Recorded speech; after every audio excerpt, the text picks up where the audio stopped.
Ngayong araw nga pala ay babiyahe kami mula dito sa Greenland pauwi ng Pilipinas at sasakay kami ng 6 na eroplano at aabutin ng 10 araw bago kami makarating ng Pilipinas. Kung gusto mong malaman paano nangyari ito, tara samahan nyo kami sa aming journey.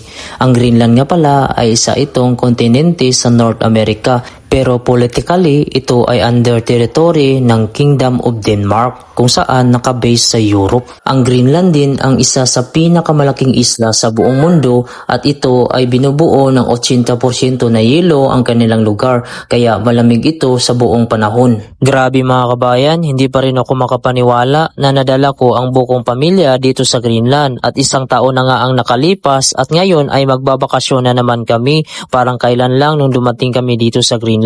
Mula dito sa Nuuk, capital city ng Greenland ay babiyahe kami ng 4 na oras at kalahati papunta ng Denmark kung saan ito ang nakasakop sa lugar ng Greenland ang Denmark at nakabis ito sa Europe. Sobrang saya nga nitong panganay ko kasi alam niyang uuwi na kami ng Pilipinas dahil nga namimiss niya na daw yung mga kaibigan niya, mga uncle niya at kamag-anak. Mas gusto niya kasi magstay sa Pilipinas kasi marami siyang kaibigan kumpara dito sa Greenland na kung saan malamig talaga dito sa buong taon at medyo mahirap dito yung weather. Itong panahon na ito ay summer pero makikita mo grabe naman yung mga iceberg at yelo ay hindi pa rin natutunaw. Hindi din siya normal kapag natunaw yung mga iceberg dahil magkukos ito ng overflow sa lahat ng level ng dagat sa buong mundo. Kaya ito ay isa sa iniingatan nila na hindi matunaw at pagkaubos ng mga yelo. Kaya kung napapansin nyo, wala kayong makikitang tumutubong kahoy dito sa Greenland at ilang sandali pa ay nakarating na tayo dito sa Denmark kung saan talagang sabik na sabik kaming makakita ng tunay na green, mga halaman, puno at masubukan naman naming hindi magsuot ng jacket. Makasuot lang ng short, t-shirt at hindi na kailangang magsuot ng makakapal dahil nga sa Greenland dahil malamig sa buong taon ay kinakailangan mong magsuot ng jacket. Sapatos, gloves, bonnet para hindi kalamigin. At dito na nga ay paunti-unti na kaming bumababa dito sa airport ng Denmark kung saan ramdam na namin yung pagkainit sa aming katawan. Paano nga ba naman sa Greenland ay kahit summer doon ay umaabot sa 4 degrees Celsius yung temperature. Kaya pagdating namin dito sa Denmark ay medyo nag-adjust yung katawan namin dahil dito ay hindi naman siya sobrang lamig at hindi din sobrang init. Pagdating namin dito sa Denmark ay hindi muna kami uuwi ng Pilipinas dahil nagpasya kami na magbakasyon muna dito sa Europe. Ang Greenland kasi ay mayroon kaming ginagamit na Schengen visa kung saan ito ay magagamit namin sa pag-ikot sa buong Schengen country dito sa part ng Europe. Magstay lang pala kami dito ng 2 gabi sa Denmark bago kami didiretso sa next destination namin sa Paris, France. Pagdating namin dito sa Denmark ay naghanap na lang kami na marintahan ng bahay. Mas gusto ko kasi yung bahay ang rintahan namin kasi medyo mura kaysa sa hotel at makapagluto ka pa, makapaglaba. Hindi kagaya sa hotel na hindi ka makapagluto doon at madalas walang rice doon. Tayo mga Pilipino kasi mahilig tayo sa rice kaya yun ang pinili ko na marintahan namin yung bahay. Ang ginawa lang naman namin dito sa Denmark ay pinasyal namin yung mga bata sa zoo at pumasyal din kami dito sa city nila. Kasi nga ito yung first time ko din na pumasyal dito. At pagkatapos namin dito sa Denmark ay didiretso na kami sa Paris, France kung saan mga kabayan ito na yung pangalawang eroplano na sasakyan namin. Dahil nga gusto naming ipasyal yung anak namin sa Disneyland at ma-experience nila. Kami mga kabayan, matanda na kami ng misis ko pero mas iniisip namin yung kapakanan ng mga anak namin na kung saan hindi naman sa lahat ng panahon ay bata sila. Hanggat maaari mga kabayan, kung bata pa sila at may pagkakataon, ipasyal natin sila sa gusto nilang lugar. Mula sa Denmark papunta ng Paris, France ay babiyahe lang naman kami ng 2 oras bago kami makarating. Nung dumating kami dito sa Paris, France ay nagrent din kami dito ng bahay na kung saan pwede kang makaluto. Nagulat nga ako dito sa France kasi nga hinahanap ko kung saan yung aircon nila. Wala pala silang aircon dito. Electric fan lang yung gamit nila dito. Meron akong nakita dito heater. Kung saan mga kabayan medyo nainitan kami kasi yung temperature ay umaabot sa 22 to 24 degrees Celsius. Samantalang sa Greenland ay umaabot ang temperature sa summer sa 4 to 10 degrees Celsius kaya medyo malayo talaga at nag-a-adjust pa yung katawan namin. Ang una namin pinuntahan dito sa Paris, France ay itong Disneyland kung saan ito ito ang madalas sinasabi ng mga anak namin na gusto na nila mapuntahan dahil nga madalas silang nanonood sa TV.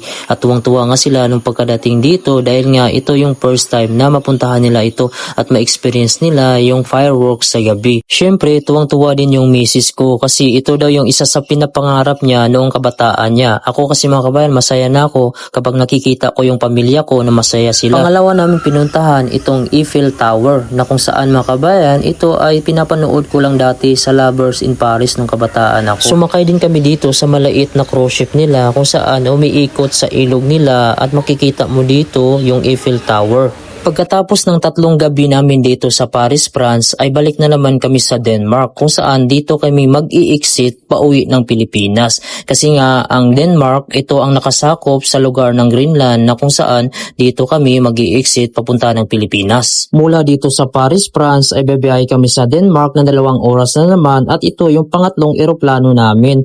Mag-i-stay lang pala kami ng 1 gabi sa Denmark kung saan naghanap na lang kami dito ng hotel kasi nga kinabukasan flight na namin pauwi ng Pilipinas. Medyo napapagod na din kami sa aming biyahe kasi nga ito na yung pang-6 na araw namin at pangatlong eroplano. Lalo na pag may kasama kang mga bata ay madalas nagtatakbuhan lalo na pag nasa labas kayo at may mga dala pa kami mga gamit. Kinabukasan ay nandito na kami sa airport ng Denmark kung saan nagkita kami dito ng kapatid ko na babae dahil siya ay papunta ng Greenland kung saan magtatrabaho siya samantalang kami ay pauwi ng Pilipinas para magbakasyon. Medyo nalulungkot nga siya kasi papunta siya ng Greenland, ito yung unang abroad niya at mag-isa lang siya doon. Bali ito na pala yung pang-4 na eroplano namin mula dito sa Denmark papunta ng China kung saan babiyahe kami ng 11 hours. Hamakin mo yun mga kabayan, 11 hours kang nakaupo ng tuloy-tuloy tapos pagdating mo ng China ay connecting flight ka na naman pauwi ng Pilipinas. Bali ito na din yung pang-7 araw namin na biyahe. Grabe, naramdaman na talaga namin yung pagod sa aming katawan pero yung mga anak namin parang walang kapaguran.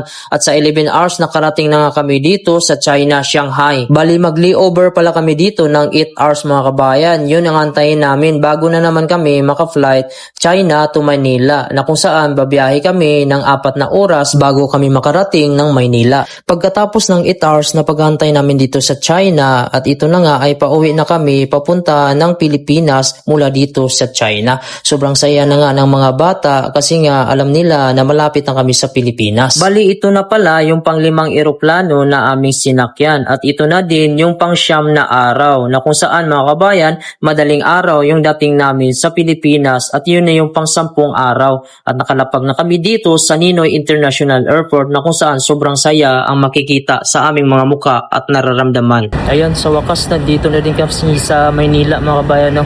Pero dadaan muna kami ng immigration ba yan? Hinahanap pala yung kuan mga kabayan, yung arrival card. So hindi pa ako nakalagin, nakalimutan ko mayroon pa palang arrival card.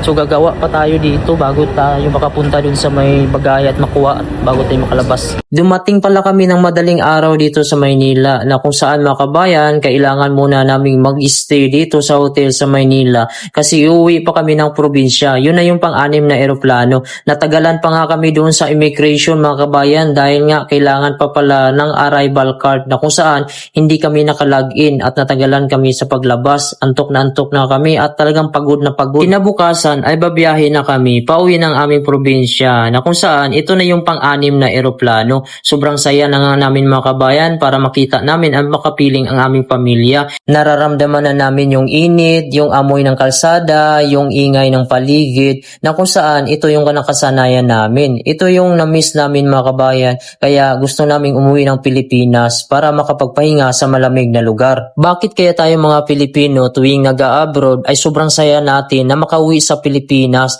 lalo na makita ang sariling bayan natin kahit hindi naman maganda yung ating kalagayan dito minsan. Kung may maganda lang sana akong opportunity dito sa Pilipinas ay hindi na talaga ako mag-a-abroad mga kabayan kasi napakahirap sa abroad kahit kasama mo pa ang buo mong pamilya. At ito na nga mga kabayan, nakita na namin yung aming mga magulang, ang aming mga auntie. Grabe talaga mga kabayan, walang paglagyan yung saya namin ang makatungtong dito sa lupang sinilangan kung saan lumaki talaga kami mga kabayan. Pero lingid sa aming kaalaman mga kabayan, itong time na to ay hindi namin inaasahan na may mangyayari pala na hindi maganda kinabukasan pagdating namin dito sa lugar ng Jensan dahil nagkaroon nga dito ng lindol.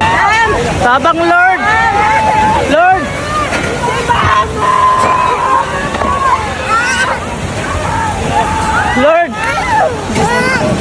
Tabang Lord!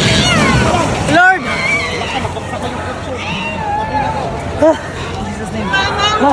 Si Mama! Si Mama!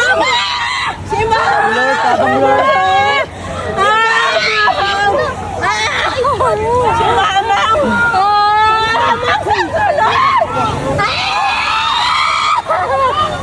Nagkape kami!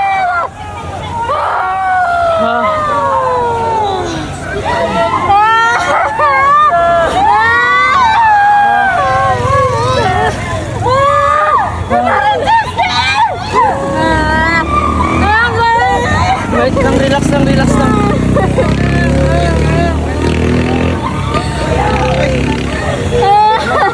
Jesus Lord. Grabe mga kabayan, no? Nabagsakan yung sasakyan ng kasama namin, naka-check-in dyan sa loob. Ito, tinatanggal nila kasi siguro para makaalis na to. Pero damage na to. Makatakbo pa naman ito. Mabuti hindi na timingan paglabas nila. Kasi kung na-timingan mga kabayan, delikado. Ayan, oh. Dito kami naka-check-in na yan. Ayun mga kabayan, bali dito lang muna kami sa labas. Kanina pa kami dito, siguro may 1 oras na. At medyo uhaw na at nagugutom. Pero mayroon naman kaming nahingian dito na tubig. Hindi lang kami makabili kasi yung pera namin gamit sa loob ng bahay, hotel. So hindi din kami pwedeng pumasok dahil may mga aftershock pa. At napakadelikado mga kabayan, pag pumasok ka dun, baka mabagsakan. So may mga ambulance pumasok dito banda sa amin. Parang mayroon atang re-rescue sa loob. May nabagsakan sa loob? Kaya nabagsakan sa silod? Mag-check lang yan sila. May mag-check mga kabayan para kung clear or pwede na pumasok sa loob. Akala ko mga kabayan, katapusan na talaga namin. Kasi grabe ang lakas talaga ng lindol. Halos hindi ka makagapang takbo. Si Mrs. ay nabagsak siya kasi nung nangyari kasi nasa kwarto kami, nagsisilpon ako, gising na kami. Tapos ngayon, kuhan mga kabayan, yumanig. Biglang kinuha ni Mrs. Yamaya. Tapos si Axel ito, gising naman din ito. Tapos sabay kami takbo sa kuhan kasi kami, first floor. Hagdan kami dumaan, si Mrs. Bitbit niya ito si Yamaya. Pag bitbit niya kay Amaya, parang mababagsak sila. Tapos baba, inahabol ko si Mrs. Inalalayan ko sa likod. Baka matumba kasi ang hirap itakbo pala pagka na may lindol. Yumayanig pa yung building. Pagbaba namin mga kabayan doon sa ground floor, bumagsak na talaga si Mrs. kasi sa sobrang lakas. Malapit na kami sa bituan na exit. Pag exit namin, ayun na. Kinuha ko na si Mrs. dahil nabagsak na sila. Gapang ng gapang ako. Kinukuhan ko talaga na makaalis kami kasi yung hallway kasi yung dinaanan namin sa gilid. Nagsibagsakan na. Mabuti hindi kami tinamaan. Salamat sa Diyos, nandito kami sa labas.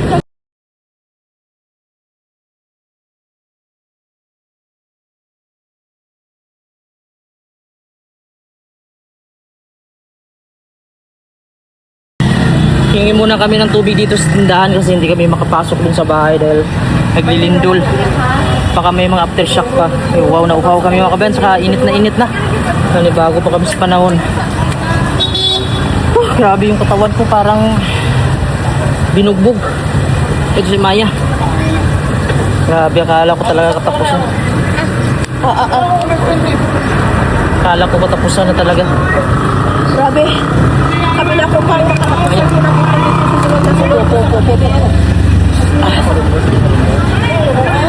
muna kami dito. Grabe.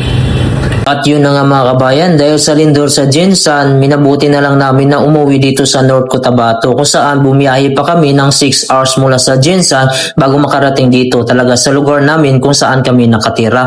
Balak pa nga sana namin magbakasyon dun sa Jinsan, mabuti na lang at ligtas kami at walang na masamang nangyari sa amin sa lindol. Sa 10 days na biyahe namin mga kabayan at 6 na eroplano bago kami makarating dito sa probinsya namin at 6 na oras na biyahe mula sa Jinsan papunta dito sa bahay namin. Pinapasalamatan ko pa rin yung Panginoon na niligtas niya kami sa kapahamakan at safe kaming lahat. At hanggang dito na lang po mga kabayan. Maraming salamat po sa panunood. Sana nasiyahan kayo at nagkaroon kayo ng idea about sa aking vlog. Kung suportaran nyo ang aking video mga kabayan, gagawa pa ako ng maraming video patungkol sa buhay ko sa Greenland at pag-abroad. Pwede nyo bang i-follow yung aking Facebook page? Maraming salamat at ingat po kayo palagi. God bless you all po. May parking na pala dito.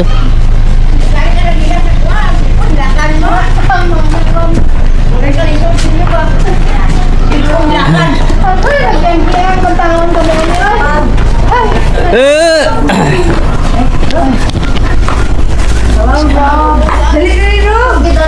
Asa si Andre? Hola, Andre! Andre! Asa si Andre? Asa na ang pasalubong nyo kay Andre? Hala, naligo na. Ano na ilang gas-gas yang now? Unsa si... nadagma. Patay ni. Pura yung lang si Chang-Chang. Okay lang na. Yes, kay Lolo. Wala, kamatoy guys. Sino si Amay? Archie. Please, Lulu. Please, Lulu. Let's Lulu. Please. Kalimut ka sa kuwahaw. Oh, Andre na po. Andre, let's Andre. Sunod. Ano ba yung gusto? Spider-Man? Okay. Oh, ayos, Andre. Butang-bula ko kayo na.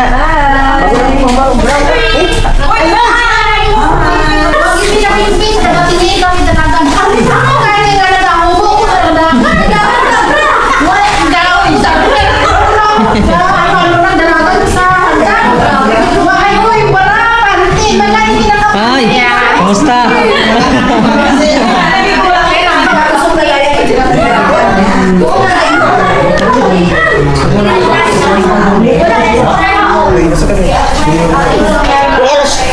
Alas 4 media pa ko, rin ako. Laon, dili man may. Agay. Nandito kami sa labas, nagluluto kami ng ulam namin. Ito yung unang ulam namin dito ngayong pagdating namin. So, pakita ko yung ulam namin ha. Ito dito namin niluto sa labas. Wala pa kasi kaming kuhan dito. Pwede na butangan na rin kuhan bang no? Tupan. Dirty kitchen ba? Oo. Para kung magulan ba? Tingnan natin yung niluto nila na kuhan. Oo eh. Native daw to na manok. Ayan, bisayang manok oh. Napakasarap yung sabaw niyan. Lagyan pa yung sabaw mamaya no? Ito na yan. Oo, okay na yan. Para Okay na yan. malasa talaga. Malunggay. Malunggay. Wala kayo. Hindi pa nalagyan malunggay. Tapos ayan, Pagkataan mo, masarap. pangpalakas yan. Wala na ko ng gapti. So ito na mga kabayan, siguro luto na yung ulam namin. Ayan o, gutom na si Mamang oh. Kailangan ka ni Mang? Okay lang si Monitib? Alam mo, native manok. May papaya, may malunggay, ayan oh. Yan, medyo konti lang yung sabaw para malasa. Ha? Abutangan mo sa baba? Hindi na. Yan. So, masarap yung ulam namin. Ito yung unang ulam namin ngayon. Bagong dating. Meron pa yung mga pamilya ko dun sa taas. Nandito yung mga pinsan ng misis ko kasi taga Jensan sila. Mayroon kasing kuwan doon, lindol nung nandun kami. So yung bahay nila wasak. Biyak yung bahay nila, hindi pwedeng matirhan. So wala pa naman silang pasok. So sabi ko sa misis ko na dito na lang muna sila mag-stay pag wala pa naman silang pasok. Kasi wala pa silang matirhan doon sa Jensan. Yung mga magulang kasi nila nasa abroad, nasa labas ng bansa. Ayan po. Si Axel. Kain na kayo, kain na. Enjoy! Ito yung mga pinsan ng misis ko. Sa side ng misis ko naman.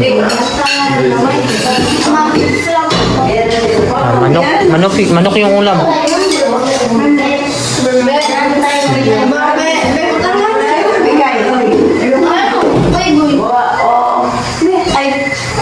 Sino bigay?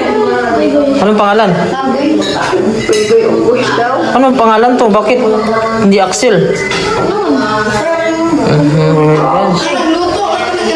Tikman natin yung native. Tagal hindi nakatikim. 1 taon. Ayun lang. Sarap pag may kalabasa manunggan. May kamunggay oh.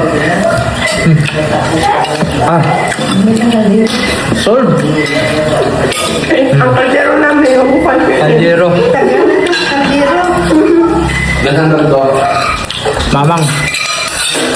Kita niyo yung kaldero mo. Nagluluto ko sila may doon sa labas. Minsan pag bilang gasol ba?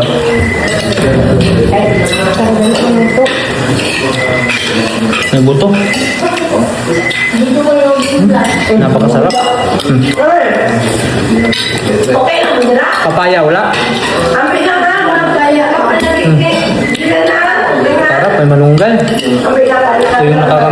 pagkain dito. Wala kasi ito sa Greenland.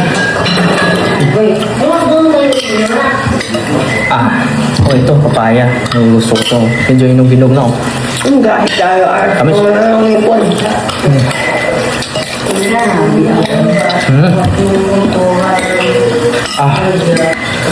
Pabusog tayo.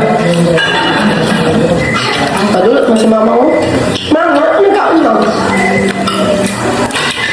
Ay. Nagkaon niya. Okay. Makalaki. Kaon pa ba? Kanon pa oh. Galing pa. Gusto nga lang pa. Tinapay. Niya makaon mo niya cake. Ito lasing pa. Diyan na ito sito. Wala na cake. Kunti na lang. Harap. Ganahan sila. Labi na. Oh, lami na. Perfect na. Ito na ba sa ila? Galit na kung tayo may sumay na. Kanin pa tayo pag natlog. Kita ka na. Wala yung sabon din mo. Ay, wala na. Ang ulam.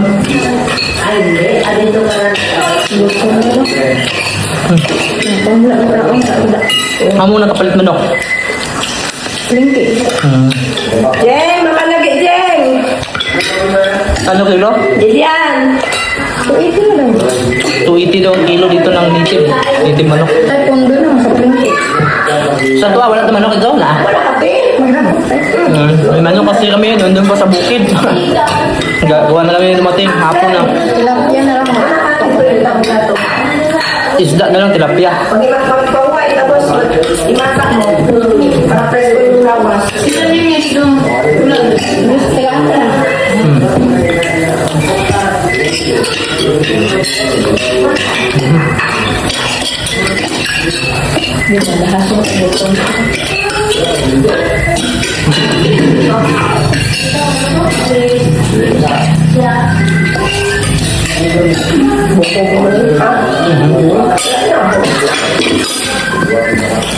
Pinasok-sok na.